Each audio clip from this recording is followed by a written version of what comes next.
Bizge қажетті заттар: 200 мл жылы су, тұз, жарты пияладай сұйық май, 1 қасық шекер және де ұн керек болады. Және де 1 шай қасық салынған шайым бар.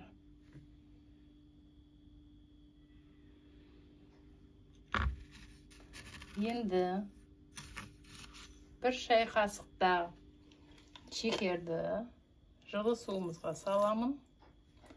Және де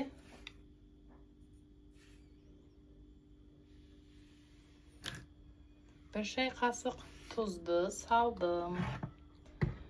Енді бұған ұнды елеп салуымыз керек. Енді мынау жарты пияла сұйық майды қосамын.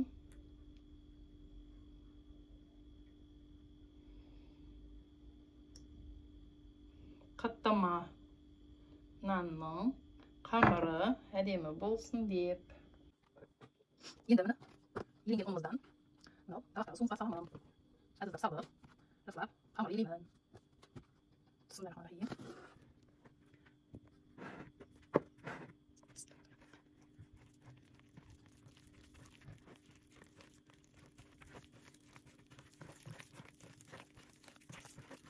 Біздің ұн сәл аздау болды. Және де 1 кеседей ұн салу керек. Осыны 5 минуттай тоқпақтаймыз. Міне 1,5 үлкен немесе 1,5 зуаладай қамыр болды. Мұның бетін жауып 15 минутқа қойып қоямыз.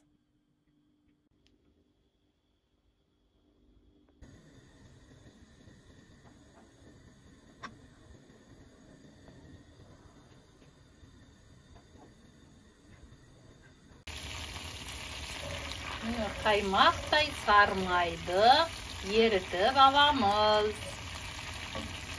Қаттаманың қамырына жағу үшін.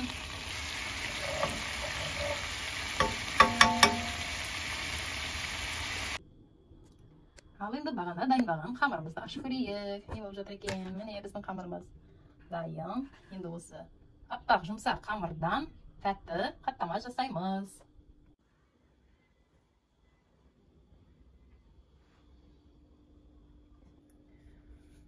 Осы 4 кішкене зуалашадан енді мен қаттаманың қамырын дайындаймын.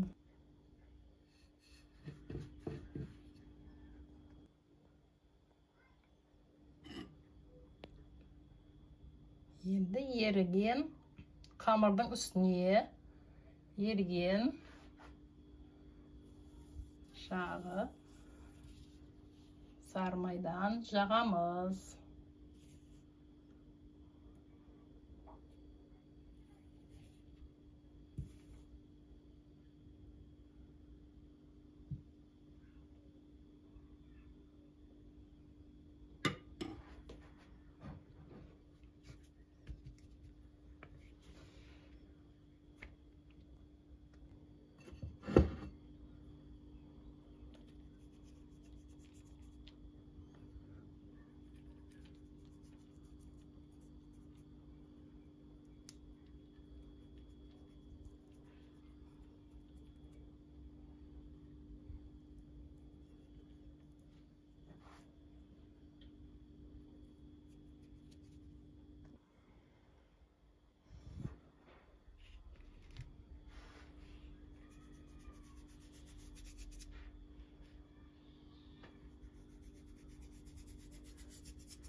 Енді аз-аздап мына көктің үстінен, майдың және көктің үстінен аз-аздан ұн себелеп шығамыз.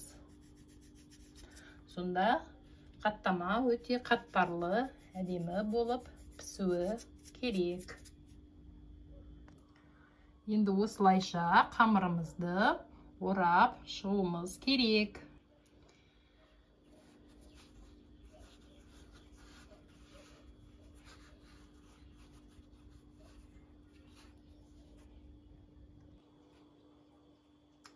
Енді осылайша қамырды орап қойған соң, оны 5 немесе 10 минутқа тоңазытқышқа сап қоямыз. Міне мынандай болып домалақтанып жатқан қамырды енді майға пісіріп аламыз. Енді міне қызып тұрған майға салып пісіріп аламыз.